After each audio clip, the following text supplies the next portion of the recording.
ప్రభునందు ప్రియమైనటువంటి వారులారా, మన ప్రభువును రక్షకునైనటువంటి యేసుక్రీస్తు శుభనామములో మీ అందరికీ నా హృదయపూర్వకమైనటువంటి శుభములు వందనములు తెలియజేస్తున్నాను. ఉదయకాల సమయంలో దేవుని వాక్యాన్ని మనం ధ్యానం చేసుకుందాము. కీర్తన గ్రంథము 91వ కీర్తన 16వ వచనం చదువుకుందాం. దీర్ఘాయు చేత అతను తృప్తిపరిచెదను, నా రక్షణ అతనికి చూపించెదను. ఇక్కడ కీర్తన భాగాన్ని మనం గమనించినట్లయితే, ప్రభు చేత ఏర్పరచబడిన వ్యక్తికి దేవుని సన్నిధిలో మహోన్నతుని చాటున ఎవరైతే నివసిస్తారో, సర్వశక్తిని ఎవరైతే విశ్రమిస్తారో వారికి కలిగేటువంటి అనేకమైన ఆశీర్వాదాలను గురించి ప్రభు వివరిస్తూ చివరికి వచ్చేసరికి ఒక మంచి మాట చెప్తున్నాడు, శ్రేష్టమైన మాట. దీర్ఘాయు చేత అతనిని తృప్తిపరిచేదను, నా రక్షణ అతనికి చూపించేదను. అనేకమైనటువంటి మేళ్ళు తను ఆశ్రయించిన వారికి, సర్వశక్తిని విశ్రమించే వారికి దేవుడిచ్చేటువంటి ఆశీర్వాదాలు ఎన్నో పైభాగంలో మనం చూస్తాము. వీటన్నిటికి తోడు చివరికి అతనికి ఏమిస్తాడంటే, క్షేమ స్థితిని కలుగు చేయటం కాదు, శత్రువుల మీద జయమివ్వటమే కాదు, మరి మార్గ మధ్యంలో కాపాడటం కాదు, ప్రత్యేకులను తప్పించడం అన్నీ చేయటం మాత్రమే కాకుండా దీర్ఘాయు కలుగు చేస్తానని ప్రభు ఇక్కడ వాగ్దానం చేస్తున్నాడు. చివరగా అన్నిటికంటే ప్రాముఖ్యమైన రక్షణ అతనికి ఇస్తాను, అనుగ్రహిస్తానని చెప్పని దేవుడు వాగ్దానం చేస్తున్నాడు. అవును పిల్లరా, ఈ లోకంలో ఎటువంటి మేలు పొందుకున్నప్పటికీ, ఇలాంటి ఆశీర్వాదాలు అనుభవిస్తున్నప్పటికి కూడా అన్నిటికంటే శ్రేష్టమైంది రక్షణ. ప్రభు మనకిచ్చే రక్షణ మనం అనుభవించాలి. ఎందుకంటే ఎందరికో లేని ధన్యత ప్రభు మనకు అనుగ్రహించారు. ఆ రక్షణ అనేది ప్రభు మన కొరకు ఏర్పాటు చేసినటువంటి గొప్ప శిలువ బలియాగం. దాన్ని మనం ఎన్నడూ త్రోసివేయక రక్షణ మనం పొందుకున్నప్పుడే, ఆ రక్షణ ద్వారానే మనం నిత్యజీవానికి వారసులం అవుతాము. ఆయన కుమారులుగా, కుమార్తెలుగా అంగీకరించబడి ఆయన స్వకీయ సంపాద్యంగా ఈ లోకంలో మనం గుర్తించబడి జీవించగలుగుతాము. కాబట్టి దేవుడు అంటున్నాడు, దీర్ఘాయునిస్తాను, దాంతోపాటు రక్షణ అతనికి చూపిస్తాను అని చెప్పని ఇక్కడ వాగ్దానం చేస్తున్నాను. అవును, ఒక వ్యక్తి దీర్ఘకాలం జీవించాలంటే కూడా దేవుని ఆశీర్వాదం కావాలి. రక్షణ పొందుకోవాలంటే కూడా ప్రభు కృప కావాలి. అందుకే పిలువబడిన అనేకులు కానీ ఏర్పరచబడిన వారు కొందరే అని చెప్పని దేవుని వాక్యం సెలవిస్తుంది.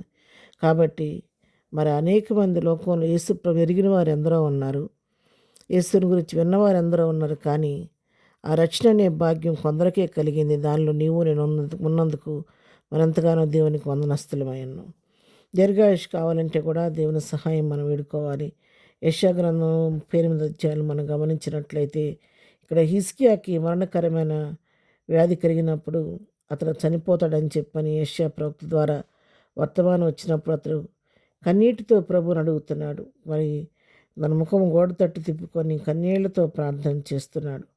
ఏమని ప్రార్థన చేస్తున్నాడంటే, యెహోవా సన్నిధిని నేను ఎట్లు నడుచుకుంటున్నో, నీ దృష్టికి అనుకూలముగా సమస్తం నేను ఎట్లు జరిగించుతును, కృపతో జ్ఞాపకం చేసుకునమని హిజ్కియా కన్నీడు విడుచుచు యెహోవాను ప్రార్థింపగా, యెహోవాకు యెషయాకు ప్రత్యక్షమయ్యేలాగా సెలవిచ్చెను.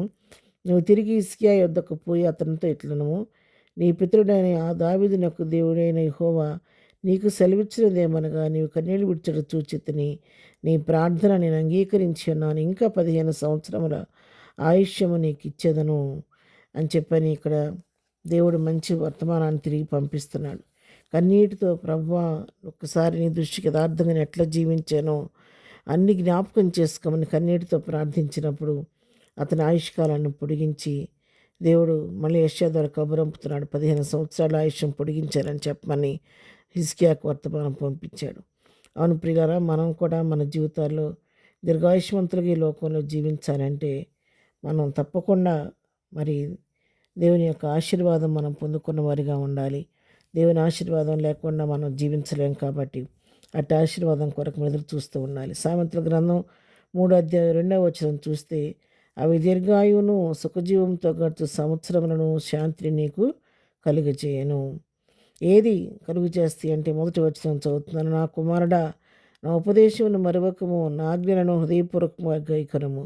ప్రియులారా, ఎప్పుడైతే ఆయన ఉపదేశాన్ని మనం మరవకుండా వాటిని పాటిస్తూ ఉంటామో, ఆయన ఆజ్ఞను హృదయపూర్వకంగా గైకొనటం ద్వారా మనకు దీర్ఘాయువు కలుగుద్ది, సుఖజీవంతో గడిచే సంవత్సరాలు, శాంతి కూడా మన జీవితాల్లో కలుగుతాయి. కాబట్టి ఎప్పుడు కూడా ఉపదేశానికి మనం లోబడి ఉండాలి.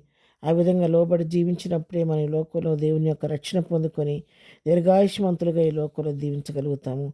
కాబట్టి ఉదయకాల సమయంలో వాక్యం వినుచున్న మీరు ఎవరైనా సరే దీర్ఘాయుష్మంతులుగా ఈ లోకంలో మనం జీవించాలని మీరు కోరుకున్నట్లయితే ఆయన ఉపదేశాన్ని పాటించండి. ఆయన ఆజ్ఞను హృదయపూర్వకంగా గైకోండి. హిజ్కియా వలె ప్రభు సన్నిధిలో ప్రార్థన చేయండి. దేవుడు మీకు కూడా కావలసిన దీర్ఘాయుష్ను రక్షణ గ్రహిస్తాడు. అటు కృపా ధన్యత ప్రభు మనకందరికీ దయచేయను గాక. ఆమెన్. ప్రార్థన చేసుకుందాం. ప్రేమ కలిగిన తండ్రి, పరిశుద్ధుల మా ప్రియ ప్రభువాని పరిశుద్ధ పాదముల కొందనాలు. ఉదయకాల సమయంలో నీ సన్నిధికి వస్తున్నావు నాయన. ఈ దిన దీవులతో నింపి నడిపించండి. వాక్యం అంటున్న మా ప్రియులందరినీ పేరు పేరుని దీవించి ఆస్వాదించండి. ప్రతి వారికి కావలసిన పూర్ణ ఆరోగ్యం దీర్ఘాయుష్ కలుగు చేయండి. నీ రక్షణ ప్రతి వారికి అనుగ్రహించండి నాయన. నీ రక్షణ లేకుండా వారందరినీ పేరు పేరు జ్ఞాపకం చేసుకుని ప్రతి వారికి నీ రక్షణతో అలంకరించండి, కృప చూపించండి. ఈ దినమంతట్లో మా ప్రియుడైన వారు ఇల్లుచున్నటువంటి మార్గాల్లో నీ కాపుదలు దయచేయండి. ప్రయాణాల్లో క్షేమం కలుగు చేయండి. వారు చేస్తున్న ప్రతి పనిలో నీ ఆశీర్వాదం, దీవెన, నీ గైడెన్స్ దయచేయండి. వారి హృదయ వాంఛలు తీర్చండి. వారి సమస్యలు పరిష్కరించండి.